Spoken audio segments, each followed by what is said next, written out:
Good morning, class. So I'm noticing that on the homework problems, there's something that I talked about but didn't go over. You're going to be given an equation like this, being asked for the slope and y-intercept. So I'm going to do two examples of this real quick here, so you guys are a little bit more supported in finding the slope and y-intercept. So if we want to find the slope and y-intercept easily from an equation, we can solve the equation for y. And once we have an equation solved for y, we know that it's going to be in y equals mx plus b form, which means the number with x will be our slope, and the number to the side is going to be our y-intercept.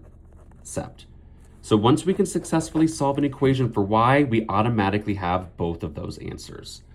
So if I want to solve this for y, I need to get y alone. I need to get rid of the 3 and the 9x. I'm going to save my multiplication from till the end, just like we do in our regular equations. And whenever I move an entire term from one side to the other, I need to use my inverse operations. I need to add or subtract it.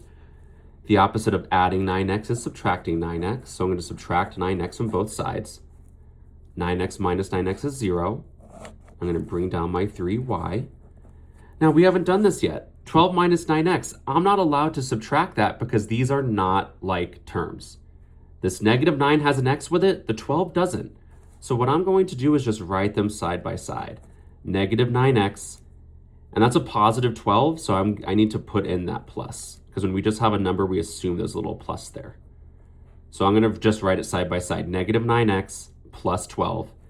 Now my last step is going to be dividing by 3. And when we divide, we have to divide by every single term that we see out there. Everything has to get hit by that division. 3 divided by 3 is 1, which I don't need to write with y. Negative 9 divided by 3 is negative 3. The x comes with it. 12 divided by 3 is 4. So for this problem, the slope is negative 3 because that's the number with x. And my y-intercept is, as a point, 0, 4. Because when I have a y-intercept, I know that's my y value, and automatically we know x is 0. So when you get the y-intercept, you have to turn it into a point, and the y-intercept always has x is 0, and we have a y value for it. Let's try one more just in case. We're going to solve this for y. I need to get rid of the 6 and the negative 18x. I'm going to save my multiplication until the end. The opposite of subtracting 18x is adding 18x. Negative 18x plus 18x is 0. The 6y will come down. Once again, just like last time, sorry, that's an x, a bad x. Negative 42 and 18x are not like terms. They do not have the same variable, so I'm just going to write them side by side. Positive 18x, I don't need the plus. We assume numbers without it are positive.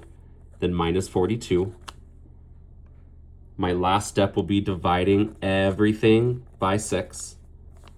Everything has to be hit by that division. 6 divided by 6 is 1, so that's just y. 18x divided by 6 is 3x. Negative 42 divided by 6 is negative 7. So for this one, the slope is positive 3 because that's the number with x. And my y-intercept is, always has a point, negative 7. X is always 0 for y-intercepts. My y-intercept will always be that second y value. And so just by solving for y, we immediately get y equals mx plus b form, so we can get our slope and y-intercept.